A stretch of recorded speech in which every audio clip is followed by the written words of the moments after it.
This is what a nocturnal panic attack might look and feel like. I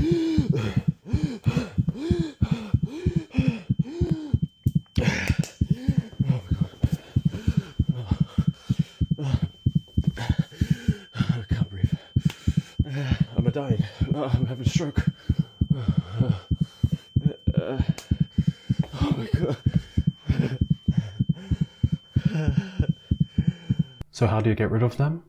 Well, the short answer is the same way you get rid of normal panic attacks. And for me, that was mainly exposure and acceptance. And I'm going to go into a lot more detail about what I did and what helped me. But first, what is a nocturnal panic attack? So let me start off by saying, not a doctor, not a therapist, just a guy who's been through a lot of anxiety, a lot of panic attacks, and I feel like I've had so many hundreds that I can talk about it. So nocturnal panic attacks are essentially just panic attacks that happen at night, usually waking you up from sleep. And if you're really hyper aware like I was, then you might notice that they can happen on that moment when you're actually about to fall into sleep. I don't know what it's called, but there's, you're already kind of asleep, but there's a moment when you're about to really drift off into a deep sleep. And for me, that is the moment where I'd usually wake up in intense fear. I'd be sweating, I'd have a really fast heart rate, I'd be trembling, I would hear my heartbeat in my ears, almost like a squeaking noise. My head would be red hot. I would feel boiling. It would feel like my head was going to explode from pressure. And I felt and truly believed with every fiber of my being that I was going to die in that moment. There were times where I would get up, run downstairs. It's tough to even think about. So yeah, a panic attack that happens at night.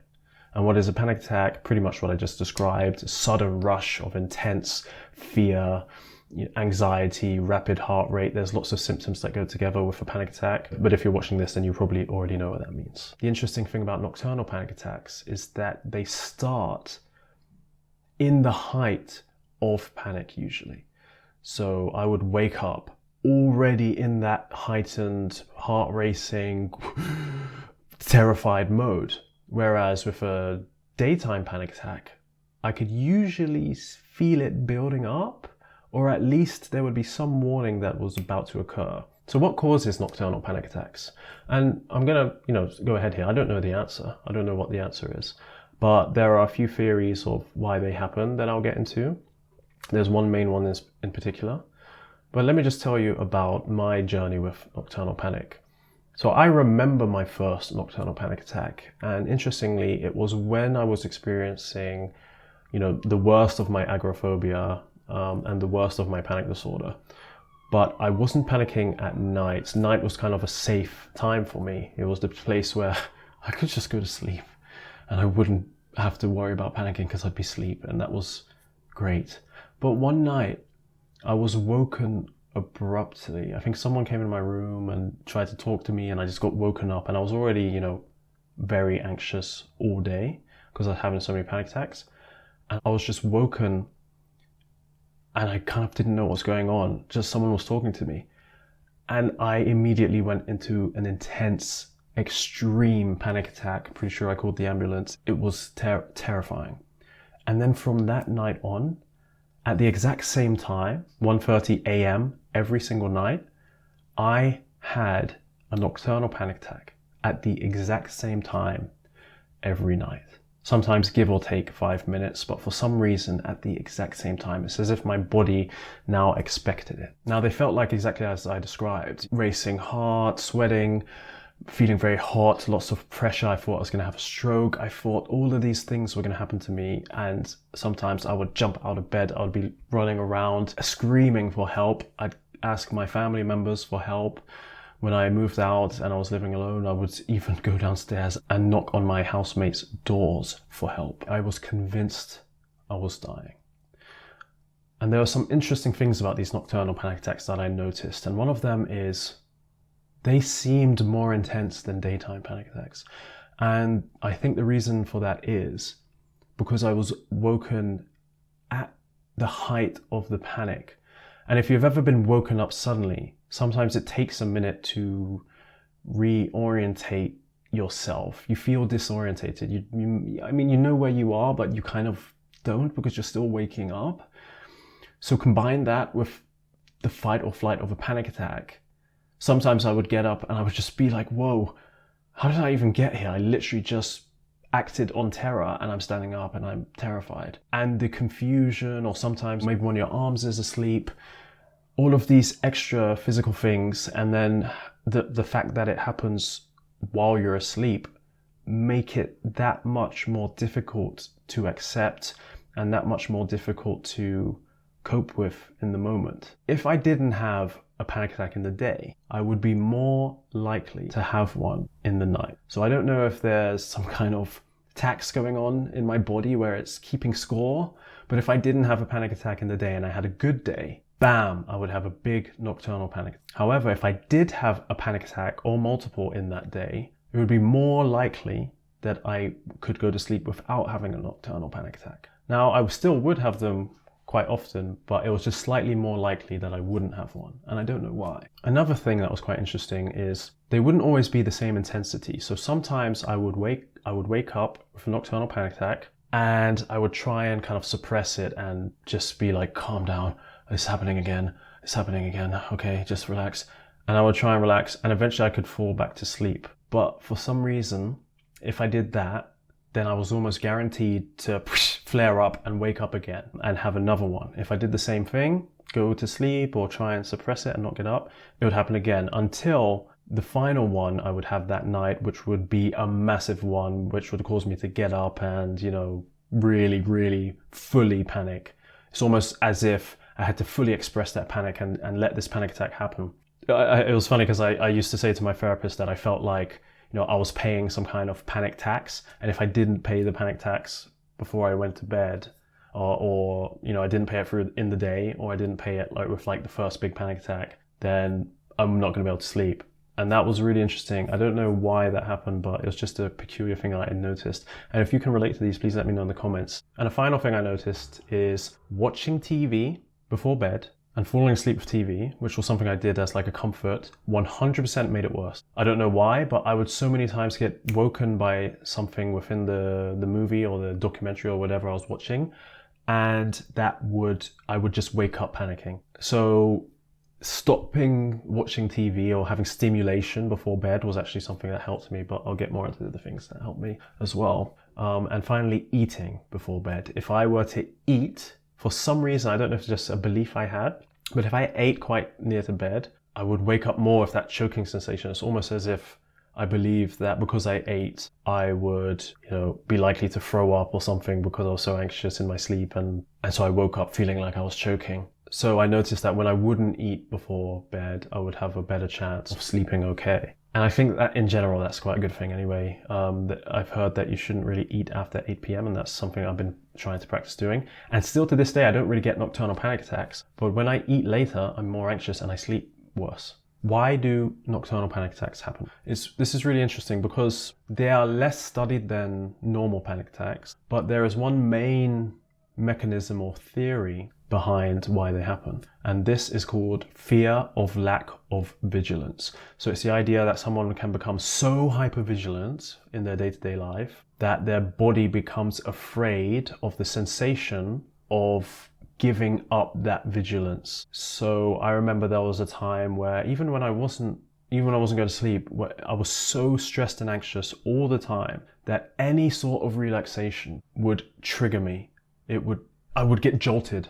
It was almost as if I could not let my guard down. I could not stop scanning my body. I could not stop doing all of these things. And that was my default. So I believe the idea of fear of lack of vigilance is as you're falling asleep, your body kind of realizes like, okay, my systems are shutting down. Oh wait, but there might be something. And once you start falling asleep and you get to that point where you're going to fall asleep, surge of adrenaline just wakes you up. It terrifies you. So thinking about this right now, because I remember how torturous those times were, I just had a moment right now where I got scared, describing what I remembered going through and how this might work. I got scared, like, what if talking about this puts my body back in that state where it won't let me sleep? And then I worry that I'll never be able to sleep again and then I'll die. And so I'm just going to take this moment to, I think this will be a good educational moment of what I can do or what you should do in this situation, because luckily I've been through this before, so I know that's not true. But if you're experiencing nocturnal panic attacks for the first time, it might be something you believe, or it might be something you come to believe. And so where I just felt that terror, instead of trying to avoid that thought or to push it out of my mind, stop thinking about it, and not at the same time not feeding it and not saying, oh my God, this is what's going to happen. I just observed it and I said, okay, that's a fear. And now I can feel in my body the sensation of what I feel that fear is coming true. Almost as if my body is saying, hey, well, that's going to happen. And so because I'm better at, disconnecting myself and not having immediate emotional reactivity, even though I reacted to the thought and I had the bodily sensations, I know that thought, the more I try not to think about it, or the more I think about it, the more it bothers me. The bodily sensation is not evidence that it's true. It's just a fear reaction. If I continue doing what I'm doing now and just let this thought pass, this thought is going to pass and I'm going to continue my day and my confidence is going to go up. Instead of just focusing on that all day and worrying until it gets to the time where I have to test if it's true when I'm going to fall asleep. I don't need to do that. I'll deal with whatever happens when it happens. Right now, I'm making my video and that's what I'm going to do. So I think that, there was a good moment there, because talking about these things, I plan these videos a little bit, but I do try and keep it quite raw. But talking about these things does bring up horrible memories, horrible physical memories, I call them, and sensations. I'm not running away from those. Back in those days, I would be trying to avoid that sensation. I don't care. Let's continue. So fear of lack of vigilance, the idea that when you're kind of losing vigilance, that your body doesn't like that. It's like you're scared of the inability to respond to threats, whether that's within your body or anywhere. It's all about that hypervigilance. So how do we get rid of that hypervigilance? That's things with like, how much are you checking your heart throughout the day? If you're worried about your heart, how much are you checking other parts of your body? How much are you doing all of these safety behaviors?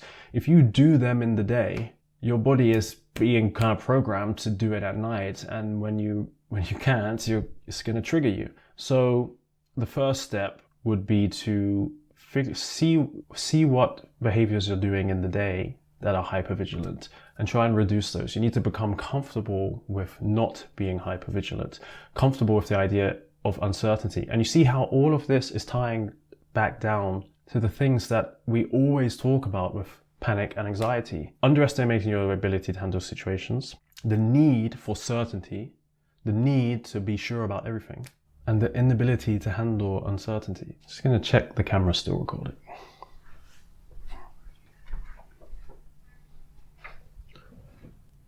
It is.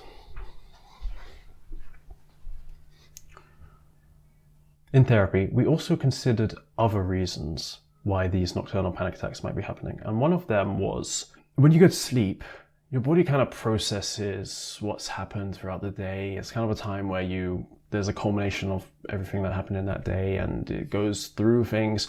So if you had a particularly stressful day, or even if you didn't, your imagination is starting to happen. And so one idea that was brought up by my therapist was that, well, maybe my mind is just, going through the motions, kind of processing, and something triggers it. Some memory, some feeling, something triggers it, and you wake up in a panic. It's not a stretch to think that someone who deals with lots of panic attacks all day can get woken up by them. And finally, another kind of theory that my therapist put forward was, I deal a lot with ectopic beats, and that was something that my anxiety was very focused on. So I was very focused on my heart, and I could know my heartbeat, tell you exactly how fast it was beating at all times, because I just could feel it, and I could feel it all the time because I was so hyper aware of that. So my therapist thought that, well, maybe I had this internal keeping track of my heart, and whenever I was falling asleep and had an ectopic heartbeat, my body would do the same fear reaction that it did when I was awake and had an ectopic beat. So it would wake me up and say, hey, something's wrong with your heart, better get up and wake up and do something about it. But ultimately, the cause of these nocturnal panic attacks, I don't think matters as much, because the way that we treat them seems to be exactly the same way as normal panic attacks, with a few caveats just to take into account the increased severity and a bit of the extra confusion that makes it harder to fully accept in the moment. So let's talk about the things that actually helped me to stop having so many nocturnal panic attacks. So the first is sleep hygiene. No eating, no watching TV. Music, I believe, is okay. I think there's a big difference between watching something to go to sleep with words and talking and sudden noises, whereas music, calming music to help you sleep, so far has never been a problem for me, and I still use it to this day, and it doesn't become something I depend on because I can still sleep without it. So I think music's okay, but having good sleep hygiene, I know that's easier said than done because your sleep is kind of disrupted. But just do all the practices that you should do. So that's no screens. I think it's 2 or 3 hours before bed. And I'm serious about that. At least for now. Reading is okay. And just really no food, especially sugars and things like that are going to stimulate you. Second thing is acceptance. So the same thing that we do with day-to-day panic attacks. The more you try and resist or suppress those feelings, remember when I talked about that I would wake up and I would try and suppress it and resist it and just say, it's nothing. Or try and fix my breathing somehow. I would also call someone. I was dating someone at the time and she would wish me good night and she knew that the panics were coming. I remember when this first started, and so to be honest, she actually started staying up in expectation of my call, which I feel really guilty about, but I would call as soon as I woke up, pick up the phone and call my girlfriend at the time and just panic on the phone to her. And so what I had to learn to do was to actually accept, to wake up, and as soon as it was possible for me to just actually surrender to all these symptoms and just let them happen. Because that's the only way you can really show yourself that, it doesn't mean I'm going to die. It doesn't mean I'm going to have a stroke. It doesn't mean there's something wrong with me. You have to let the symptoms ride out. The same thing that you do with daytime panic attacks. It feels terrible, but it's not dangerous. It's a panic attack. It always feels worse than it is. In fact, it's your fight or flight response, so it's designed to keep you safe. And so that leads us on to the next one, which is, in addition to that acceptance, you need to stop these safety behaviors. So for me, it was calling my girlfriend at the time. It was also, I had a lavender spray bottle by the bed that I would wake up and I'd spray my face. And, the coldness, it seemed to help. But that was a safety behavior. I didn't need to do that. I needed to prove to myself that these nocturnal panic attacks are just harmless. And if they're harmless, then my body doesn't need to be scared of those symptoms. And so those symptoms don't need to continue. Also, recognizing that nocturnal panic attacks are the same as daytime panic attacks. And I mean, recognizing that. They're not different. They are the same.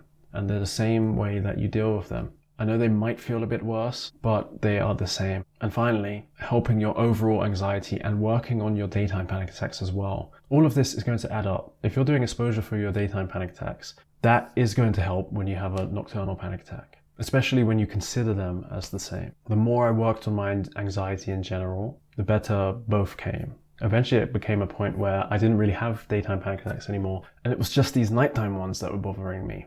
And I just continued doing the same things. And remember, it's not going to happen in one time. There are sometimes times where you have an epiphany and you have a big improvement, but really it's not a linear process. You'll have times where it gets better, and then sometimes you'll be more stressed and it'll get worse a little bit again. But as long as you keep practicing, you keep doing, dropping the safety behaviors, you keep practicing to accept and allow the panics to happen, your body will begin to learn that it's okay. And finally, lifestyle. Exercise, eating properly, avoiding sugar and lots of caffeine and things like that. Anything that, all the generic health advice that you just should do anyway, are things that really help. So for example, when I would exercise a lot, I would be very tired. And actually tiredness is anxiety's friend. And I know tiredness can feel scary.